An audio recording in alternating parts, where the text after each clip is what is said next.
Muchas gracias, compañeros, compañeras. ¿Cómo están? No los escuché bien. ¿Cómo?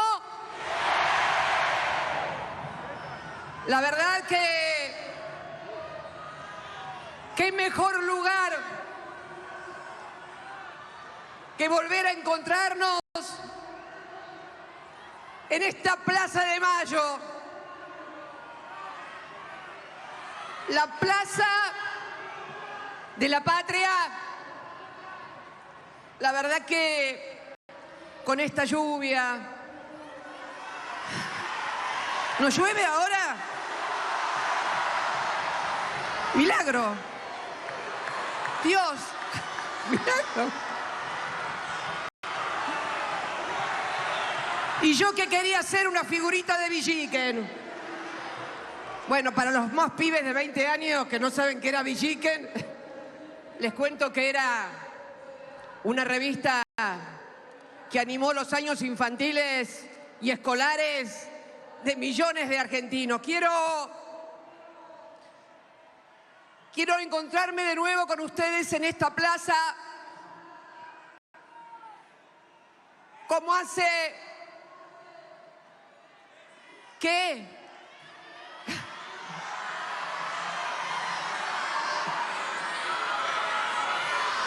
Como hace 20 años.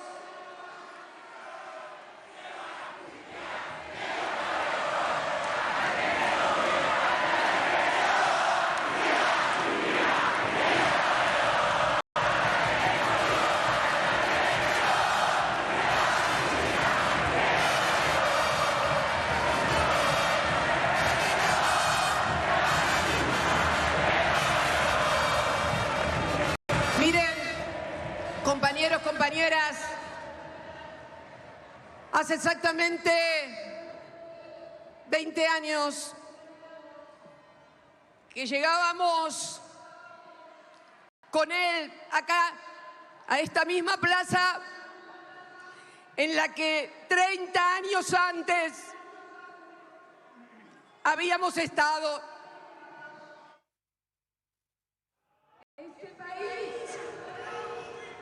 Ese país que recibió a aquel presidente patagónico de apenas 22% de los votos.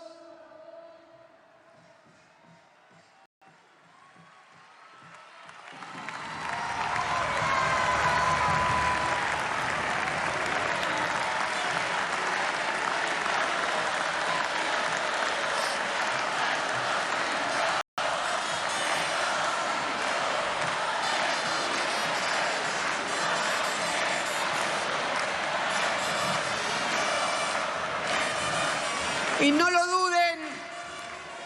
duden que sigue viviendo en el corazón del pueblo como sigue viviendo cada argentino y cada argentina que le dio dignidad a este pueblo. No lo duden, pero ese país que recibió, que era un país que venía de una gran crisis en el 2001. Yo quiero, en estos tiempos en los cuales se habla tanto en contra del Estado, que es necesario un Estado pequeñito, un Estado que no moleste, un Estado que deje que los argentinos vivan en paz. Quiero contarles que cuando él llegó, después de la crisis del 2001, el Estado era así de chiquitito. Y quiero compartirlo con ustedes porque es necesario, ante tanta desinformación, ante tanta confusión armada premeditadamente, que llevemos a todos los rincones de la patria, en cada escuela, en cada barrio, en cada fábrica, en cada comercio, a la calle, que cuando él llegó el Estado era así de chiquitito, pero la deuda externa que le habían dejado era así de grande, compañeros. En aquel Estado YPF había sido privatizado, era una empresa española igual que Aerolíneas Argentinas. Tampoco estaba el Correo, que también había sido privatizado. La ANSES tampoco existía, porque cuando él llegó, en la Argentina se jubilaban unos pocos. Los recursos de los trabajadores habían sido privatizados y habían sido entregados a las famosas AFJP.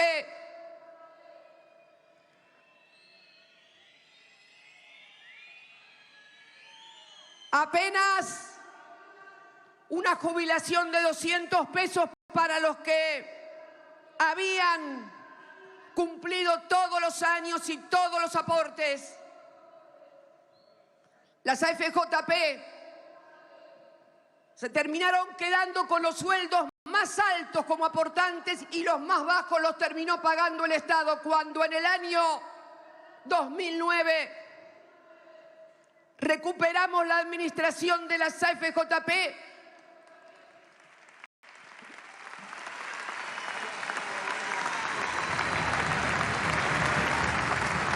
A ese momento escuchen por favor, el 60% de los jubilados eran abonados por el Estado Nacional. Las AFJP únicamente pagaban a la crema a los que ganaban los mejores sueldos y por lo tanto podían afrontar un sistema de capitalización, pero toda la gente había quedado a la intemperie. Eran tiempos en los que no habían blanqueado los aportes y por lo tanto no se podían jubilar. Cuando decidimos en el año 2008 la recuperación de Aerolíneas Argentinas, el Estado le pagaba a la empresa española los salarios de todos los trabajadores y el combustible de los aviones. Porque pese a la fama de buenos administradores que tienen los privados, por lo menos en lo que hace Aerolíneas Argentinas, no fue así. Tampoco con las AFJP. No se jubilaba nadie, pero cobraron bancos y administradoras en comisiones 12.000 millones de dólares durante los años en que en este país jubilarse no era un derecho. Pero si el agua acá en la ciudad de Buenos Aires también era de una empresa francesa y de los principales 18 municipios del norte y sur del conurbano bonaerense, cuando la recuperamos, pudimos hacer todas las obras de saneamiento y de conexión que no se habían hecho durante toda la época de la privatización y que aún hoy se siguen haciendo. Hasta el espacio radioeléctrico estaba privatizado. Pero si todo estaba en manos de los privados, YPF también, aunque terminamos con déficit energético porque teníamos que importar combustible porque no exploraban ni explotaban y nos quedamos sin energía. Pero entonces, si todo estaba en manos de los privados, si todo estaba en manos de los buenos administradores, ¿por qué la Argentina debía tanta plata? Por una razón muy sencilla. Porque habían contraído deuda externa, porque la habían estatizado en el 82, porque siguieron durante toda la década de los 90 para sostener la falsa dolarización, endeudando al país. Esta es la historia, y el día que se cayó esa falsa dolarización, estalló el país. Esta plaza es testigo de nuestras alegrías, pero es también el testigo de feas jornadas, de feos días, de feos recuerdos de los argentinos. A la patria hay que tomarla sin beneficio de inventario. A la patria hay que comprenderla y amarla completa. Esta plaza también, cuando yo era senadora de la Nación y Néstor soñaba allá en el sur, en su querida Santa Cruz, fue poblada de represión a madres y abuelas aquí el día que se caía la convertibilidad y se apropiaban de los depósitos a plazo fijo de los argentinos en el famoso corralito de aquel señor calvo y de ojitos claros. La verdad, cuando hoy vemos, cuando hoy escuchamos a quienes eran discípulos y colaboradores de ese ministro, explicarnos lo que van a hacer a nosotros, porque, claro, nosotros no entendemos de economía como ellos. Nos fuimos a la universidad, no tenemos el título de economistas. Quiero decirle que, es cierto, Kirchner era un simple abogado como yo, pero fuimos los cucas los que pagamos los depósitos a plazo fijo con el Bodén 12. Sí, el Bodén 12, que no es una oferta para ir al shopping por la tarde, no, no, no. Es el bono que se le entregó a cada uno de los que cuando fueron a buscar los dólares y los pesos a los bancos no estaban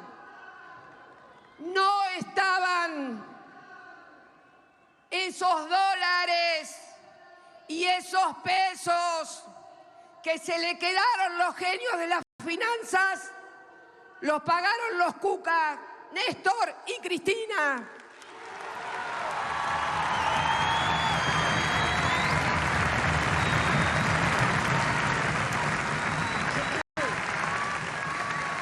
Sí,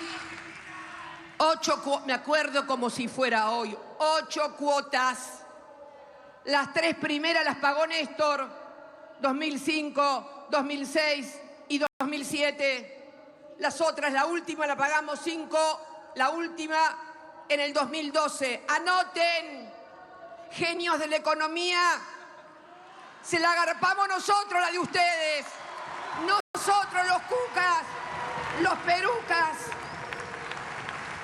La estamos escuchando, sí, a Cristina con una clara elección de subirlo a, sí, Javier Milei a esto que más que de los 20 años, esto es un discurso político para estas elecciones, ¿no? Exactamente. Ya en el segundo párrafo, confrontando contra Javier Milei, hablando de la dimensión del Estado.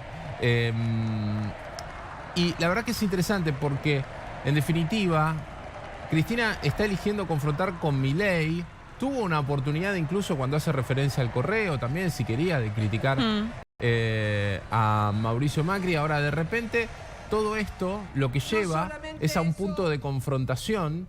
Entonces lo termina en definitiva aceptando como adversario y termina en este discurso Cristina Fernández diciendo, bueno, nos ha sacado parte del electorado. Y eso es lo interesante de ver en esto que está haciendo Cristina Fernández ahora. Ella entiende que hay un peligro en Milei y que ese peligro en Milei tiene que ver con parte del electorado que se llevó Milei, que tanto le sacó a Juntos por el Cambio como también al kirchnerismo, sobre todo cuando habla de los jóvenes. Le está hablando a los jóvenes. Está diciendo, bueno, miren que ustedes eran chicos o todavía no habían nacido, pero en la Argentina pasó esto y tiene que ver directamente con Milei. Hay que aclarar que no lo mencionó. Lo que está diciendo. Hasta ahora no lo mencionó. No lo mencionó, pero hizo referencia cuando en el repaso de los acontecimientos habló del calvo con ojitos claros de Cavallo con respecto al corralito y a sus discípulos. Y ahí es donde está haciendo la referencia, digo, para la persona y del que modelo, no, claro. También que Milei propone de dolarizar, de lo privado, no que el mercado se regula solo, no necesita del Estado, y está haciendo estos contrapuntos claramente con esta referencia. La escuchamos a Cristina. La deuda con el Fondo Monetario Internacional es ahí.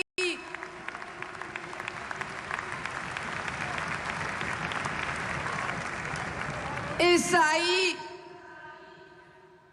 cuando la Argentina y su gobierno, votado en las urnas, recupera el timón de la economía y comienza un proceso de reindustrialización, de inclusión, de valor agregado, de tecnología, de repatriación de científicos e investigadores.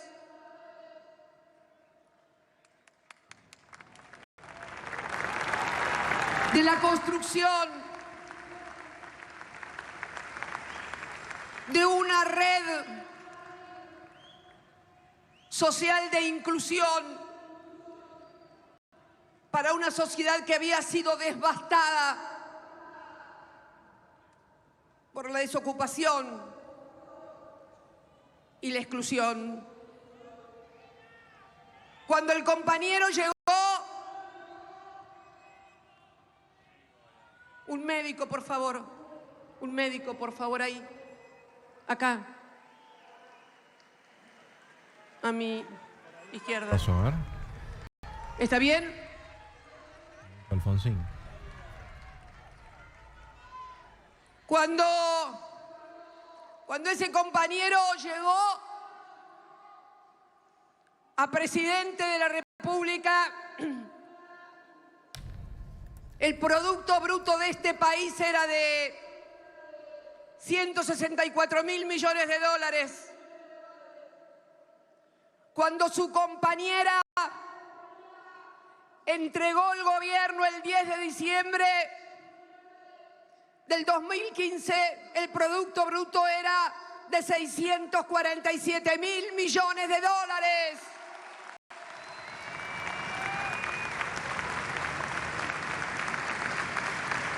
Pagamos durante 12 años y medio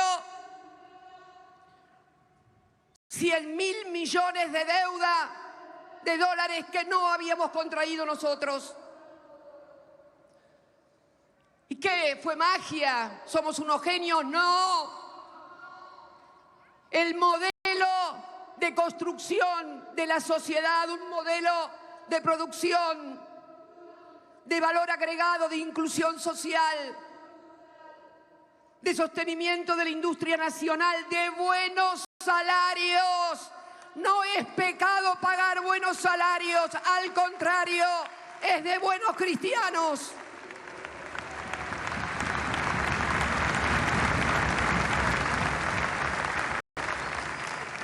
Y aquel gobierno termina con el mejor salario en dólares de toda Latinoamérica, con la mejor jubilación y con la mayor participación de los trabajadores en el Producto Bruto Interno, más del 51%.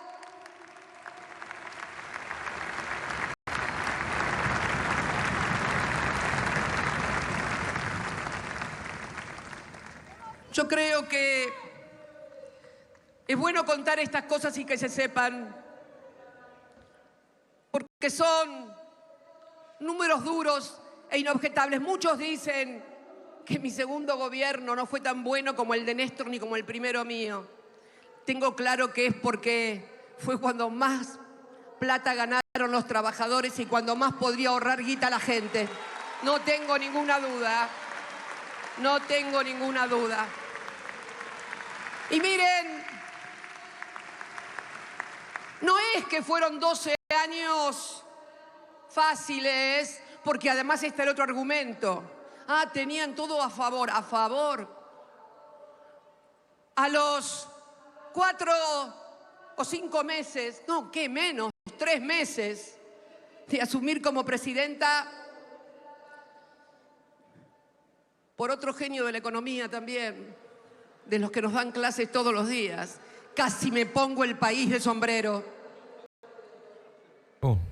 Fue algo muy fuerte en esta misma plaza. Hablamos en 2 oportunidades en aquella crisis que sinceramente dividió a la sociedad argentina. Por eso digo que casi me puse el país de sombrero.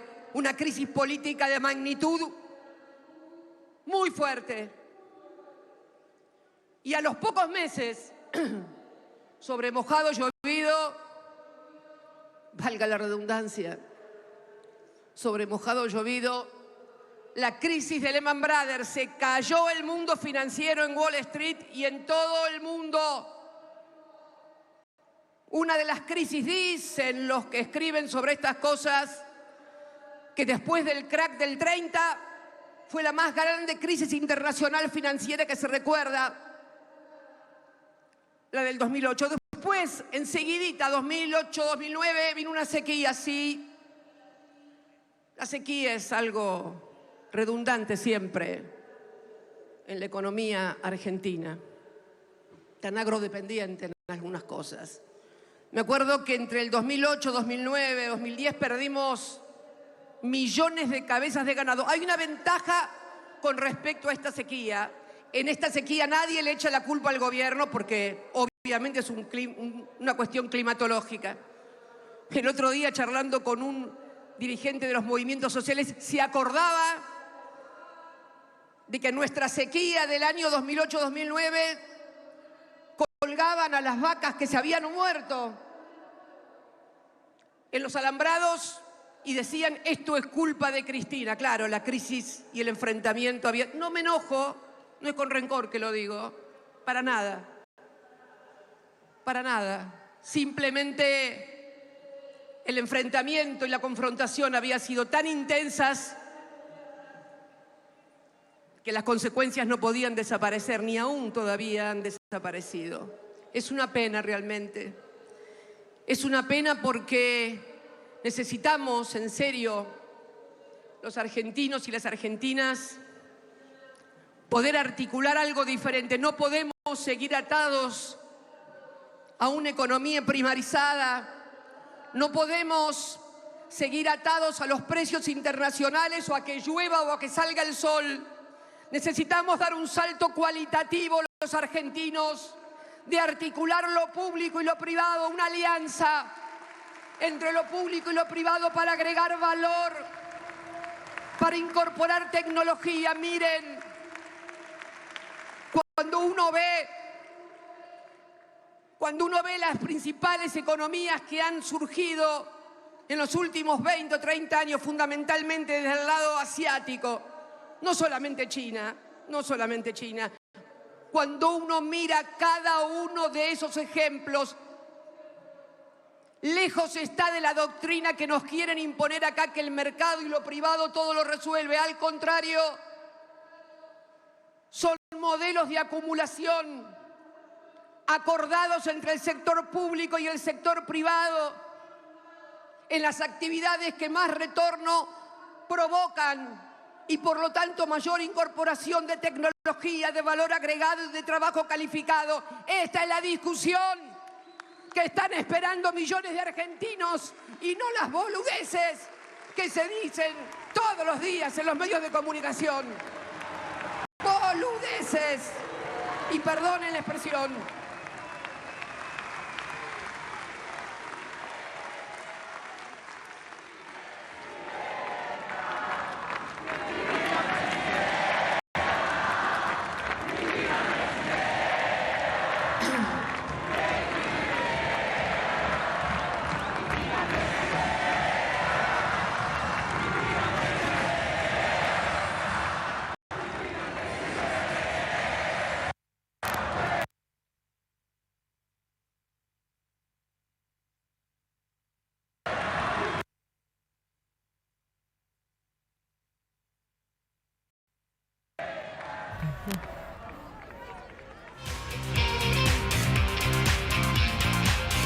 Bueno, comenzamos, está pasando, por supuesto, dándole continuidad a la transmisión de este acto que tiene como única oradora a la vicepresidenta Cristina Fernández de Kirchner.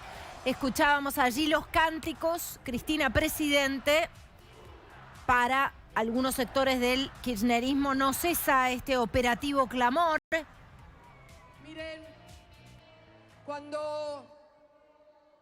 Enseguida vamos a estar conversando, por supuesto, con todos los especialistas sobre las implicancias de un discurso en el que hay mucha evocación de un pasado, de lo que entiende la vicepresidenta como un pasado mejor, de la figura de Néstor Kirchner. Estamos con Gonza Cis, estamos con Miguel Wiñaski, va a estar con nosotros también Nico Wiñaski. Vamos a seguir escuchando y enseguida todo el análisis. No para siempre. Es cierto.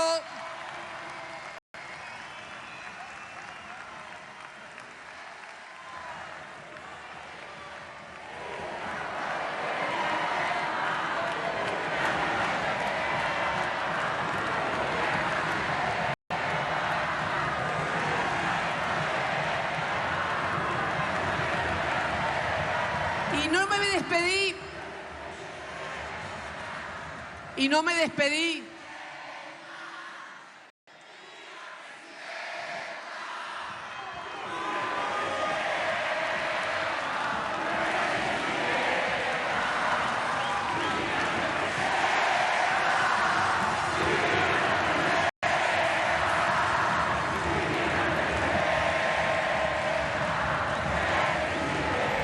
Bueno, se interrumpe con los cánticos la palabra de la vicepresidenta. Sí. A ver, Gonza, me parece que sí, aquí el operativo clamor sigue a todos dar, ¿no?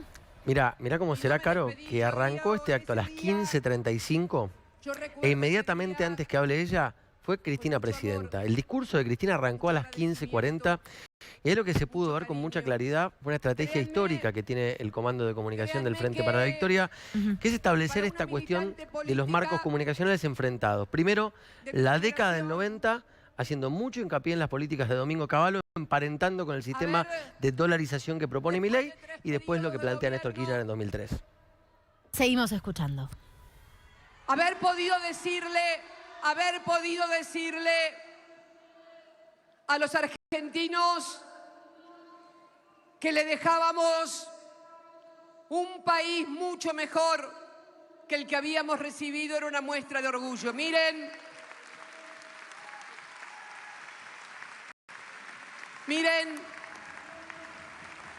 más allá de las dificultades, porque tampoco era Disneylandia, para Disneylandia hay que ir a otro lugar. Me parece que aquel día cuando rendimos cuentas en esta plaza y dijimos que habíamos llegado con la deuda defaulteada más grande de la historia y nos íbamos desendeudados y con la deuda en moneda dura más baja de las últimas décadas, 8% solamente en dólares. Y no lo digo yo, fui ratificada después, que el nivel de endeudamiento no solamente era ínfimo, ínfimamente ridículo, dijeron en algún momento, propio de alguna economía africana estrafalaria. Mirá vos. Las familias tampoco estaban endeudadas. Las empresas tampoco estaban endeudadas. Porque el salario de los trabajadores era el más alto de América Latina. Porque la jubilación y la cobertura previsional del 97% era la mejor de América Latina. Porque habíamos lanzado satélites al aire. Bueno, allí estamos viendo también una imagen, ¿no? Una imagen de Guado de Pedro muy cerca, una imagen de Axel Kicillof muy cerca, por supuesto la figura de Máximo Kirchner ubicado en un lugar de centralidad. Sergio Massa con un rostro, bueno, no sé, ¿cómo lo calificarías vos, Miguel Wiñaski? De paso te sumamos, por supuesto, al análisis que haremos durante la tarde de hoy. Bueno, un rostro meditabundo, quizá pensando, ¿y ahora qué hacemos? Después del acto formidable, Cristina presidenta, el costo, el marco comunicacional, y mañana cómo sigue, la inflación, la pobreza y todo lo demás, ¿no? Sí, y también esta idea del corrimiento, no soy lo que soy, ¿no? No parece haber una suerte de admisión o de esfuerzo por asumir que son parte de esta gestión, parte central de esta gestión, arquitectos de esta gestión, Miguel. Es una muy curiosa paradoja, ¿no? Cristina es la opositora más contundente de su propio gobierno. Sí. Y es tremendo, Caro, te agrego a lo que dice Miguel recién.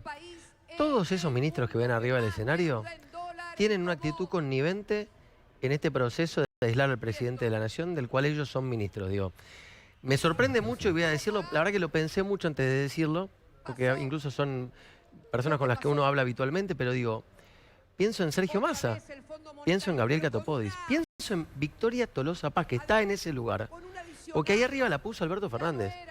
Sin Alberto Fernández, Victoria Tolosa Paz jamás hubiese sido ministra de un gobierno nacional. Digo, ¿con qué cara le van a hablar mañana a Alberto Fernández estos ministros? Caro, Miguel. Digo, es básicamente como que de repente hacemos un evento acá en Está Pasando y estamos todos en contra de Carolina y nos juntamos a hacer una fiesta, todos los amigos de Carolina. ¿Con qué cara le hablo a Caro después? Si ella nos convoca, nos acompaña y la aislamos. Digo, eso es lo que está pasando en este momento en un escenario cargado de ministros, Caro. Están todos los ministros menos alguno que otro que está de viaje y el presidente.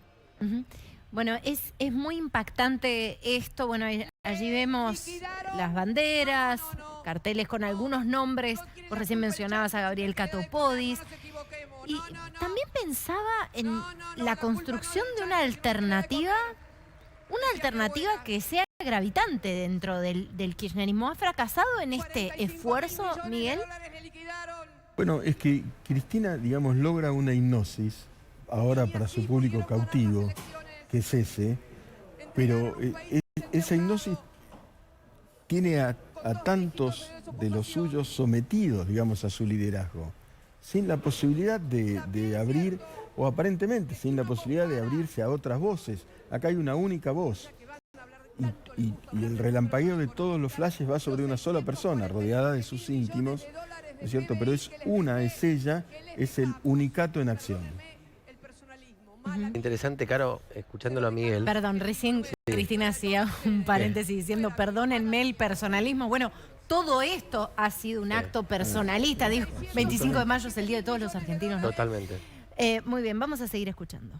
Al 10 de diciembre del 2019 había 447.000 millones de dólares, 200.000 millones de dólares menos de PBI y 120.000 millones de dólares más de deuda. Eso es lo que hicieron en 4 años. Los que hoy nos dicen que quieren volver a conducir el país. Y quiero ser absolutamente sincera y decir las cosas de frente, March, porque seguramente algunos de los comentaristas de La Realidad debe estar diciendo, bueno, ¿y ahora cómo estamos? Todos saben las diferencias que he tenido y que tengo y que no es necesario explicitarlas porque lo he dicho, lo dije un 20 de diciembre en la ciudad de La Plata cuando dije va a haber crecimiento, terminaba la pandemia, va a haber crecimiento, pero ojo, cuiden los precios de la economía, porque si no el crecimiento se lo van a llevar 4 vivos. Y pasó que se lo están llevando 4 vivos, porque la Argentina volvió a crecer, porque aún A pesar de los errores, equivocaciones o diferencias, este gobierno es infinitamente mejor del que hubiera sido otro de Mauricio Macri. No tengo dudas. No tengo dudas.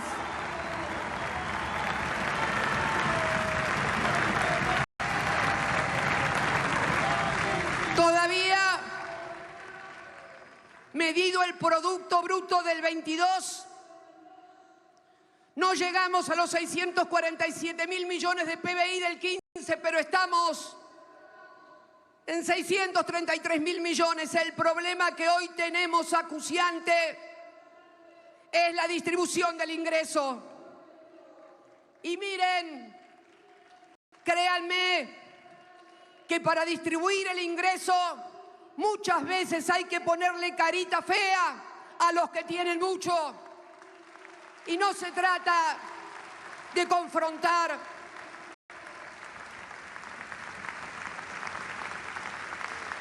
¿O por qué se creen que en mi segundo gobierno pudimos llegar al 51%? ¿Y por qué creen que me odian, me persiguen y me proscriben? Por eso, porque nunca fui de ellos, ni lo voy a hacer. Hagan lo que hagan, me quieran matar, meter presa, nunca voy a ser de ellos. Yo soy del pueblo y de ahí no me muevo.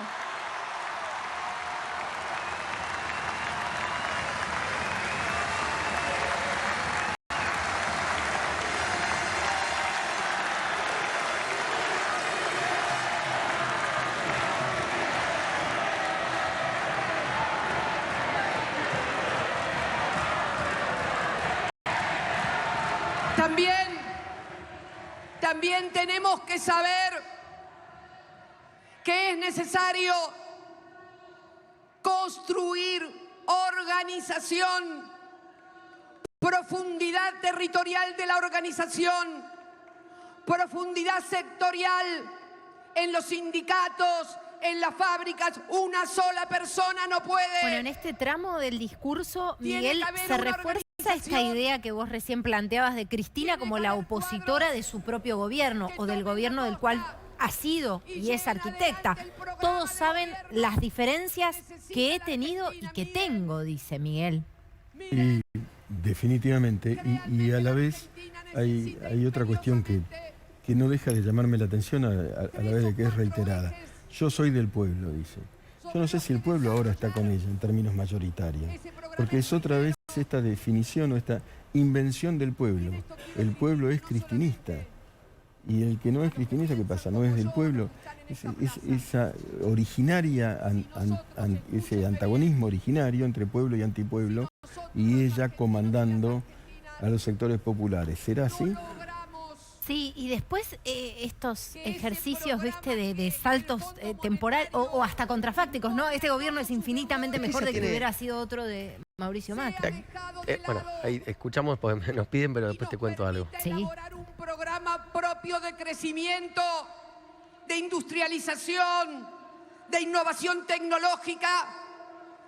Va a ser imposible pagarlo por más que digan lo que digan. Cuando Néstor decía, los muertos no pagan las deudas, decíamos eso. ¿Se creen que lo van a poder pagar únicamente con commodities? No, olvídense, porque además, finalmente los commodities lo terminan también regulando los flujos financieros y siempre te acomodan para que sigas debiendo. Es imprescindible entonces unidad nacional frente a eso. Fue un préstamo político y política también tiene que ser la solución.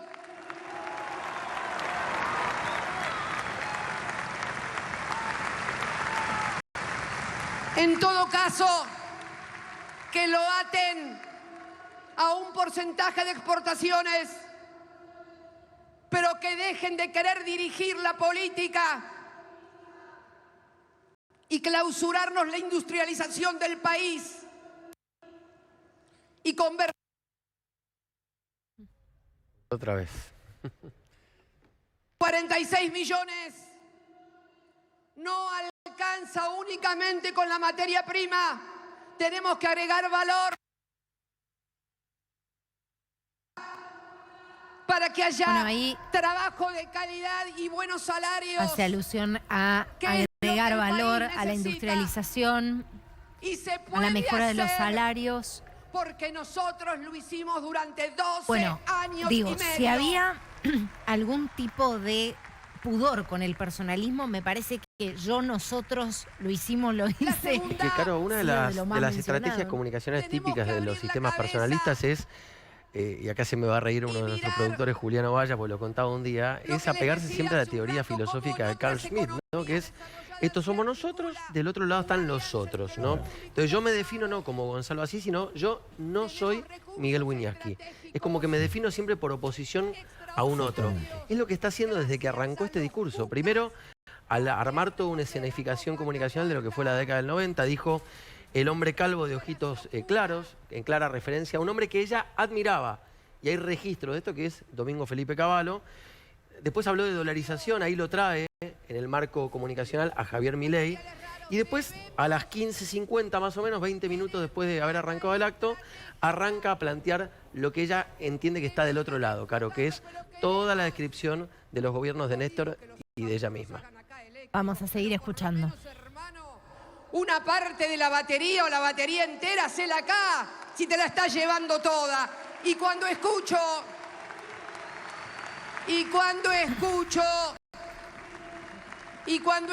a algunos dirigentes, a los cuales respeto, porque son dirigentes votados por su pueblo, ponerse contentos porque en Bolivia han sacado, y en Chile, han sacado legislaciones que cuidan el litio y se ponen contentos porque dicen, bueno, como les tienen muchas exigencias acá, allá se van a venir todos para acá, pero qué vocación de colonia, hermano. Qué vocación de Gerardo Morales, de volver a ser Potosí. Una crítica a Gerardo Morales. Ponete en la cabeza ser Malasia, ser Corea, pero no Potosí, por favor.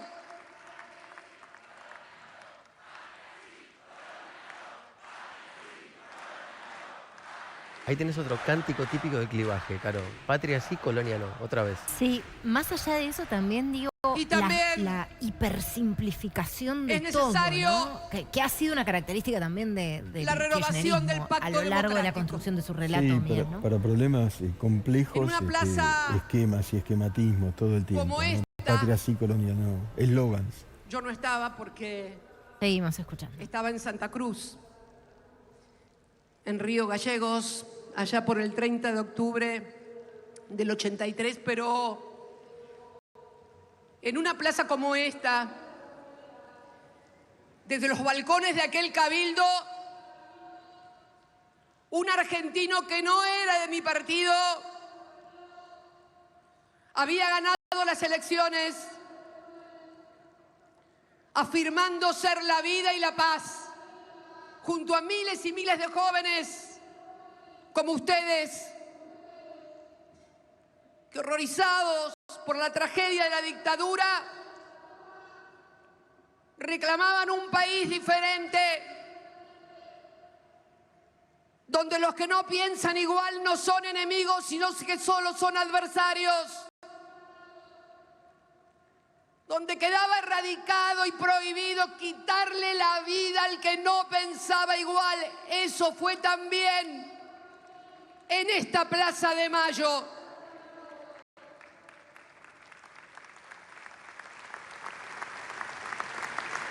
Hay que volver a renovar ese pacto. Cuando escucho y dicen hay que acabar con el peronismo o el kirchnerismo, por favor, si con ganar le alcanza, ¿por qué tenemos que llegar al exterminio del otro? ¿Pero por qué? Y se los digo como parte de una generación que finalmente fue devorada en la vorágine de la violencia política, con hijos y familiares que ni siquiera tienen el derecho de ir a llorar a sus seres queridos a una tumba. En nombre de todos ellos y de todas ellas, no puede haber ningún argentino o argentina de bien que no se oponga a esas prácticas horribles.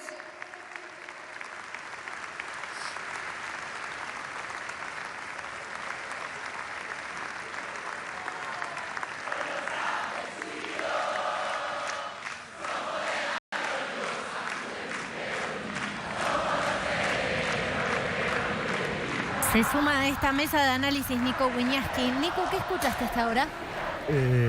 Una Cristina, la Cristina de siempre, ¿no? Con un relato y con una escenografía bastante interesante, ¿no? La cuñada, el hijo, los nietos, porque finalmente el kirchnerismo es una familia, ¿no? Siempre fue eso, una familia. Con un relato que, con lenguaje arrabalero, es falaz. Cuando habló de Cavallo, dijo el hombre calvo de ojitos claros. Fuimos los cucas o los perucas los que pagamos el fin de la convertibilidad. Era el ministro de Menem, el gobierno peronista. Hay testimonios, Nico, de ella alabando la política de Cavallo. Los gobernadores preferidos, el gobernador preferido de Cavallo era Néstor Kirchner. Volvemos a escuchar.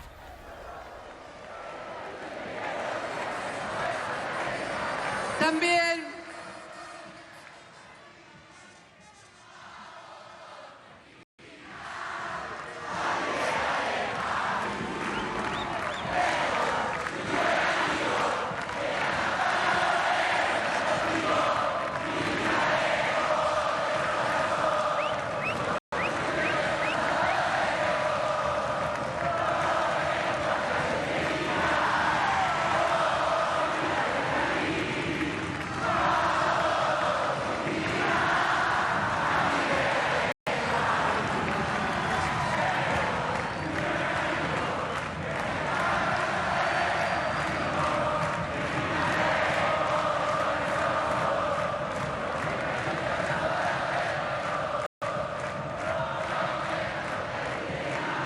bueno, los cánticos... el cancionero de la Cámpora se llama. Bueno, sí, claramente sí. Pensaba también cuando la vicepresidenta hablaba de erradicar la violencia política, que no la hemos escuchado alzando la voz contra los regímenes que ejercen violencia política y persecución en América Latina, ¿no? Hoy, ¿no? Sí, por supuesto. Es la Cristina de siempre y...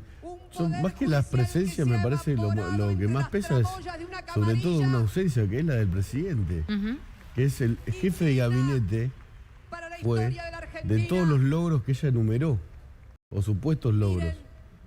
El jefe de gabinete de Néstor Kirchner fue Alberto Fernández. Tampoco está Daniel Scioli, ¿no? Que tenía obligaciones en Brasil, pero fue el vice que, gracias a él, también llegaron a la presidencia. Vamos a seguir escuchando. Corte de Justicia, debo decir, es increíble, pero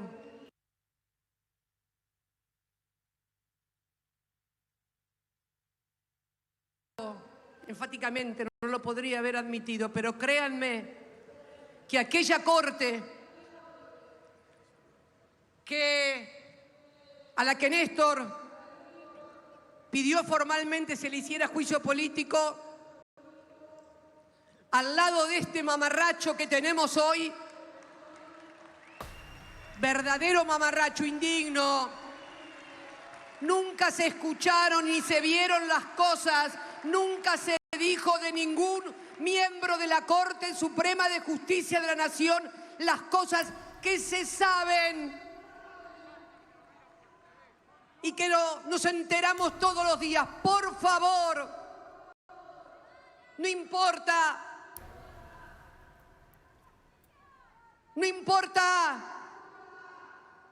si es un jurista de una u otra orientación, pero por favor, los argentinos se merecen volver a tener una Corte Suprema de Justicia que sea llamada como tal sin ponerse colorado. Por favor, se los pido a todos los partidos políticos de la República Argentina. Es la imagen del país también.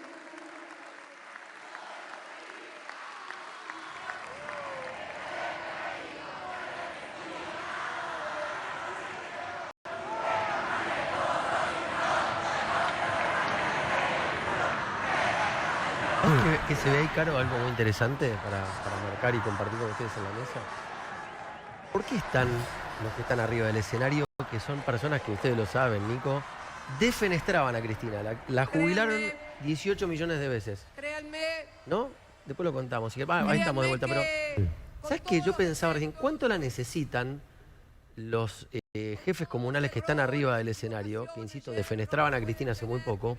Necesitan a Cristina para no quedar terceros en la elección municipal, digo, básicamente porque es la única que puede lograr que Kicillof no logre desdoblar la elección, que es lo que terminaría destrozando al kirchnerismo en la tercera y en la quinta sección electoral. A ver, ahora, volvamos al acto. Sí. Enseguida vamos a estar analizando porque es un punto interesante el que tocas, pero volvamos al discurso.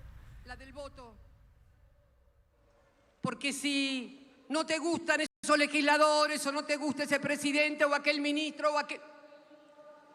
Tenés en tus manos el voto cada 2 años para el poder legislativo y cada 4 para un poder ejecutivo.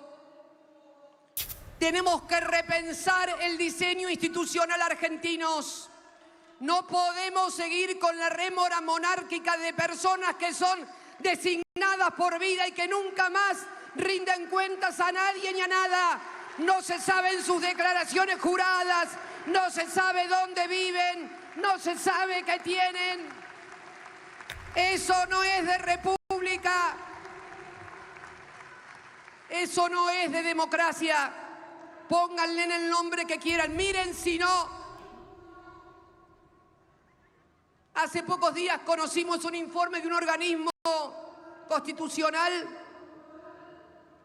respecto del préstamo del Fondo Monetario Internacional. Y fíjense, se hacen todos los otarios y otarias como perro que volteó la olla y después se la pasan hablando de democracia, republicanismo y constitución. Empecemos a cumplir la Constitución. Investiguemos la deuda, investiguemos a sus responsables. Es hora de que las instituciones de la República Argentina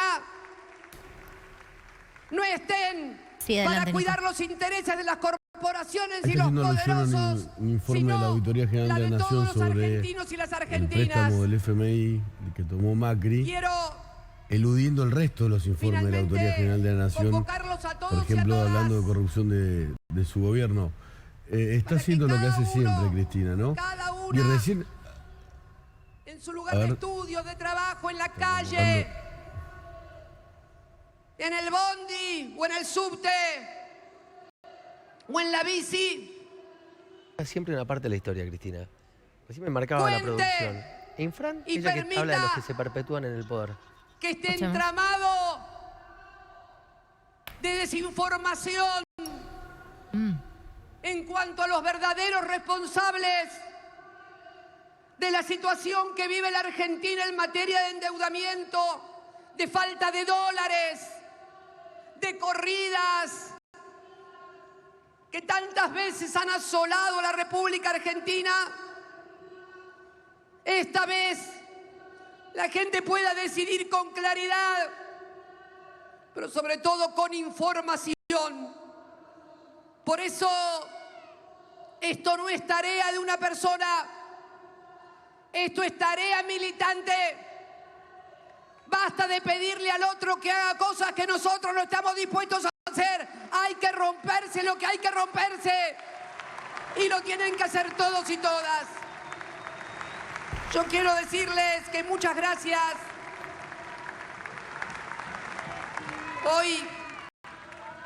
Hoy antes de venir para acá, por la mañana, wow, relámpagos. Hoy, y empezó a llover de vuelta. Hoy cuando venía para acá estaba viendo las expresiones de algunos, wow, truenos. Me encanta, a mí me encantan las tormentas, no sé si a ustedes, pero claro, yo estoy acá con techito y ustedes no, que viva, que viva. Pero cuando estaba viniéndome para acá, veía hoy a la mañana las expresiones de compañeros, compañeras que se estaban acercando a la plaza. Y me quedo con 3 para finalizar y despedirlos. El de una compañera, sí, ¿cómo que no? Sí, ¿cómo que no? El de una compañera de González Catán. Gracias, compañera.